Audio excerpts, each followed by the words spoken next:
Okay, the final part for today's class is going backwards. And what I'm going to do is, what we're going to do, is we're going to work from percentiles to a given score. So if we have a percentile and we know that what the mean and standard deviation is for the distribution from which that percentile came from, I can figure out what score is associated with a given percentile. And we'll walk through those calculations, and there's a couple practice questions for you. Okay, so I have a percentile ranks of 67% and 33%.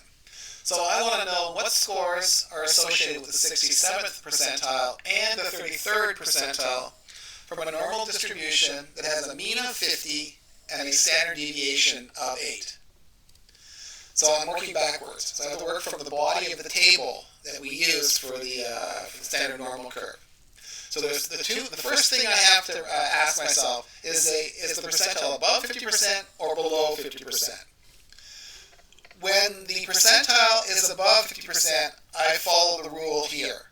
So if the percentile is above 50%, I go Z will be positive, and if I have to find the proportion in the table from the mean from the mean to the given Z score. I have to find what it is in the body of the table.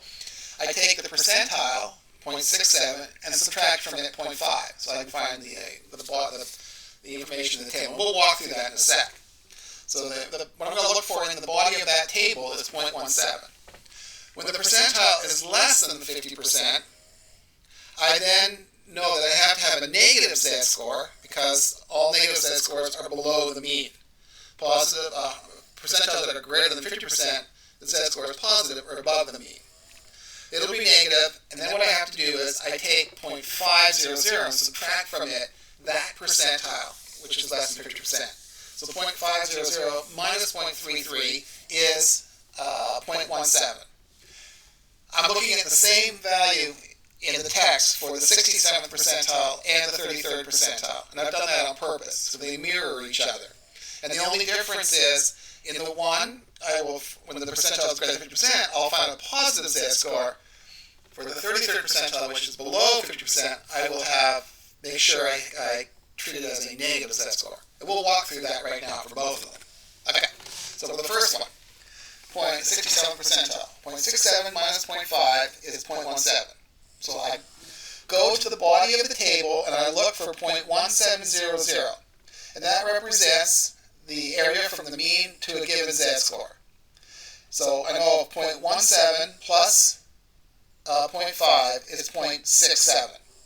And the Z score that's associated with that area, I go over, it's 0.4, and then I go up 0.04. I kind of add them together. So the Z score is 0.44, and it's positive. And I know a Z score is equal to a value of X minus the mean divided by the standard deviation. So I know that the mean is 50 and the standard deviation is 8. I know my Z score is 0.44. I solve for X. So I solve for X, and X equals 53.52. So for this distribution where the mean is 50 and the standard deviation is 8, the 67th percentile represents a score from that distribution of 53.52. Now we'll walk through the 33rd percentile. For the 33rd percentile, I take 0.5 minus the 0.33, the 33rd percentile, equals 0.17, because it's mirror here, right? So this area in here represents the 33. I got to subtract it from 0.5 to get the mirror image of the blue area. So the Z score, and I have to put the minus sign for the Z score. So the Z score is negative 0.44, right? I'll take the 0.17, look it up on the table, and I see 0.4 and 0.04. And I have to consciously add that negative to the Z score, because it's below the mean. So the 33rd percentile is below the 50th percentile. So then I take negative 0.44, plug it into the equation. I know that the mean is 50, the standard deviation is 8. I solve for X. And the score associated with the 33rd percentile is 46.48. Now the question you might ask yourself as I go back, I say, well, when the percentile is greater than 50, Z is positive. When the percentile is less than 50, Z is negative. And the question may be, what do I do with the 50th percentile? Well, the 50th percentile is the median, which is equal to the mean. So the 50th percentile will be a score of 50, which is the mean for the distribution. Okay. So, on your own, take these percentiles, and for each of those percentiles, they're coming from a distribution as a mean equal to 100 and a standard deviation of 10.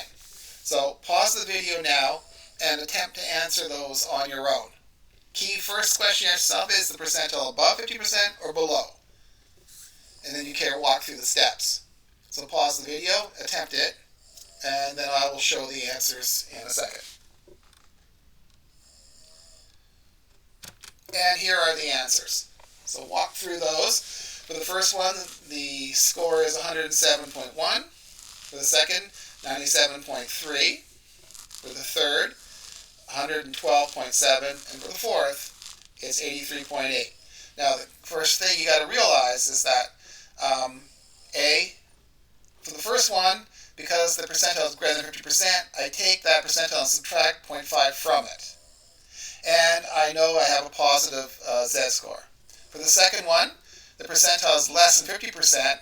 I take 0.5 and subtract that percentile to get the value that I look up on the table. And I have to make sure I put a negative for the z-score that I find, because it is below the mean. And that's it for, that is, I know it's a lot for this week, but that is it for the week.